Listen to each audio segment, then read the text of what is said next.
Dubai Emirates ರಸ್ತೆಯಲ್ಲಿ ಸೋಮವಾರ ಮುಂಜಾನೆ ಸಂಭವಿಸಿದ ಭೀಕರ ರಸ್ತೆ ಅಪಘಾತದಲ್ಲಿ 7 ಮಂದಿ ಕಾರ್ಮಿಕರು ಸಾವನ್ನಪ್ಪಿದ್ದು, ಇವರಲ್ಲಿ ಹಲವರು ಭಾರತೀಯರಾಗಿದ್ದಾರೆ ಅಂತ ದುಬೈನಲ್ಲಿರುವ ಭಾರತೀಯ ದೂತಾವಾಸ ದೃಢಪಡಿಸಿದೆ.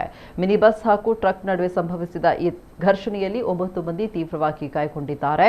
ತಾಂತ್ರಿಕ ದೋಷದಿಂದಾಗಿ ರಸ್ತೆಯ ಮಧ್ಯದಲ್ಲಿ ನಿಂತಿದ್ದ ಟ್ರಕ್ಗೆ ಕಾರ್ಮಿಕರನ್ನ ಹೊತ್ತೊಯ್ತಾ ಇದ್ದ ಮಿನಿ ಬಸ್ ಹಿಂಬದಿಯಿಂದ ಬಲವಾಗಿ ಡಿಕ್ಕಿ ಹೊಡೆದಿದೆ.